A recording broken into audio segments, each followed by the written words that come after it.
I set up my old monitor controller from the last studio, and I only set it up for 1 day before scrapping it. And this is something I found out that was like sort of serendipitous with me moving into this studio, is that the best monitor controller isn't hardware at all. So I want to show you exactly how I built my entire monitoring workflow for under $400, and ultimately I want to document 3 key things. Why traditional hardware monitor controllers didn't work for me, how to set up a fully repeatable, perfectly calibrated monitor controller, and how to optimize your workflow with a monitor controller. Spending $2,000-$3,000 on a monitor controller, $1,000 on a monitor controller, just to be able to move a volume is, I don't know. I think that's weak. That's a weak spend of money in the scheme of things. It wastes real estate. It's more cables. It's more failure points. But in the same respect, and this is again, I want to give a balanced opinion on this. Traditional hardware monitor controllers hold serious advantages. I've been using this system with the Stream Deck, and it's good and it's nice and it's digital, but it doesn't have big, large switches to click through volume. There's something about working and touching the signal path and getting instant feedback. No software in between. Then there's a real tactile aspect to it, which is great in session. By contrast, Ginger Sphere and the Stream Deck workflow depends on your computer stability. Any glitch, CPU driver issue or something can disrupt your monitoring completely, and that's a big deal. And this happened to me, but I want to give you a painting of what's happened when it happened to me, because I'm using this system still. I ran the 7 or 14 day trial when I first moved into the studio, because, as I said, I didn't like this hardware unit. It was lots of extra cables. I'd seen Recording Studio Loser using this system, and I'm like, cool, I want to use it. I was using the trial, and I'm like, this is really good. I bought the license, and then probably a couple days in, or maybe within that first week, there were licensing issues on my system, which was not allowing me to use the software at all. I've flagged a ticket with the company, and within 4 hours and maybe 7 or 8 emails back, it was resolved, which is great. Now, that was in July. We are in October. From July to October, I've used the Sphere software for my main monitoring control religiously every day. That's been the one thing in, and it has been stable as anything. Now, for me, for the price point and what it delivers is exceptional. You're looking at the SPL MC16, the Central Station, the MTC, the Dangerous Monitor Control. And you compare that to the Sphere Stream Deck setup, which is $259 perpetual license, and then the Stream Deck itself, I bought on sale. Amazon had a really good sale where it was $259, and I was ready and off to the races. So now let's go to how to set up for accurate, repeatable playback. You want a monitor controller that is reliable. You want a monitoring system that you can rely on. So that means, for me, setting up 3 nominal listening volumes. I sort of took this 3 nominal listening volumes, soft, medium, and loud, from Drew Vespers. For a long time, for me, I calibrated my monitoring controller so at 12 o'clock, it was roughly about 83 dB when everything was pumping. And that was just, a lot of people do that. You know, you set the 12 o'clock, you got a feel for where the room sounds, and then you work up and down off that. Warp Academy Drew Vespers recently put out a really good video on how to calibrate like this. Basically, probably the best investment, this UMIC one, which I've used for my room measurements. I actually use this as an SPL meter on my laptop. And you use this -14 calibrated pink noise, -14 RMS calibrated pink noise. You play it through, and then as you set the level to match to match 60 dB SPL, 75 dB SPL, 83 dB SPL, you set the level, you right click on the reference, and then you set it to that level. So if I play -14 RMS calibrated pink noise file, click that, it's going to measure at -60 or at 60 SPL coming out of the speakers. The reason why I have these 3 set here is because this middle one, -75 SPL, is where, when it comes to the loudness contours, the tonality of what we hear changes based on the loudness. So if you're moving the volume up and down, you're hearing a different tone.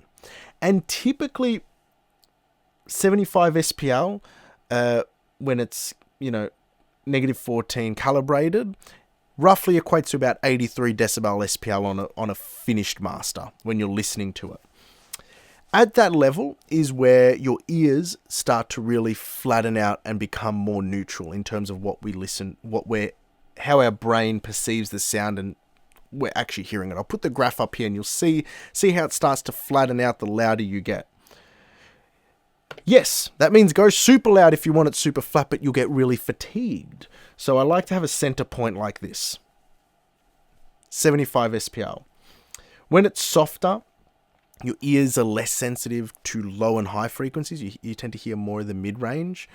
And I like this to just kick back a little bit into the transients. It's something I've spoken about before on the channel, where when I monitor soft, I'm just feeling for those little pushes and movements in the music.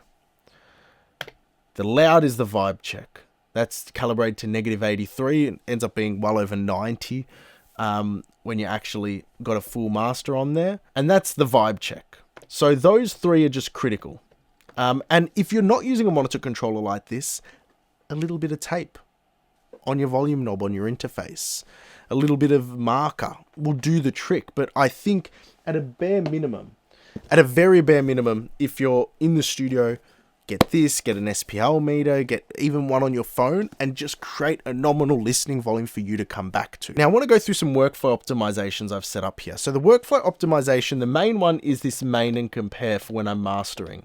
This acts as a switch. My main channel I'm mastering on outputs to this input on the sphere, and my output for the compare, the pre-master, goes to the compare channel. And just being able to switch between them really quickly without having to click around on the screen is really good. It's also really good for clients, because clients who aren't familiar with Pro Tools are sort of like looking and trying to find where to click.